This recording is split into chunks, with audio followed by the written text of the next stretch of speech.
साथियों नमस्कार। एक राह पे चलते चलते दो यात्रियों की मुलाकात हो गई। दोनों का गंतव्य एक था, डेस्टिनेशन एक था, मंजिल एक थी। तो दोनों ने साथ साथ यात्रा करना प्रारंभ कर दिया।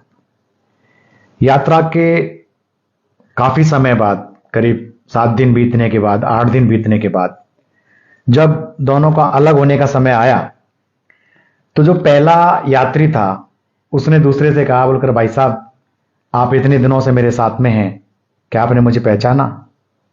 तो दूसरा यात्री बोला, बोलकर, नहीं, मैं तो आपको नहीं पहचाना। तो पहला यात्री बोला कि मैं एक बहुत महान, बहुत नामी ठग हूं, लेकिन आप तो मेरे से भी बड़े ठग हैं। पहला यात्री बोला, बोलकर, वो कैसे? बोलकर, मैं पिछले 7 दिन से आपके पास कुछ टटोलने की कोशिश कर रहा हूं, लेकिन इतनी बड़ी यात्रा, इतने दिनों की यात्रा, और आप खाली जेब हैं, ये कैसे पॉसिबल है? तो जो दूसरा यात्री था उसने कहा कि, बोलकर, भाई साहब, मेरे पास में बेशकीमती हीरा है, मेरे पास में स्वर्ण मुद्रिकाएं हैं, लेकिन मैं जब भी इधर उधर जाता, वो मैं बेशकीमती हीरा, वो बेशकीमती स्वर्ण मुद्रिकाएं मैं आपकी गठरी में डाल के चला जाता। और मैंने पाया कि जब भी मैं जाता तो मेरी गठरी में ही कुछ टटोलने की कोशिश करते, कभी आपने अपनी गठरी में झांक कर नहीं देखा।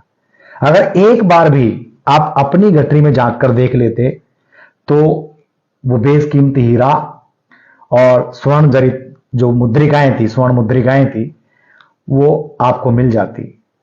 लेकिन आपने कभी भी मेरी गठरी में तो झांकना आपने तय किया, लेकिन आप कभी भी अपनी गठरी में नहीं झांके। साथियों, यही समस्या हर इंसान की है। आज का इंसान जो है, अपने सुख से सुखी नहीं है, दूसरों के सुख से दुखी है। अगर कोई व्यक्ति अपनी गठरी में झांकना शुरू कर दे या अपनी ओर देखना शुरू कर दे, तो जीवन को नई ऊंचाइयों पर ले जाया जा सकता है।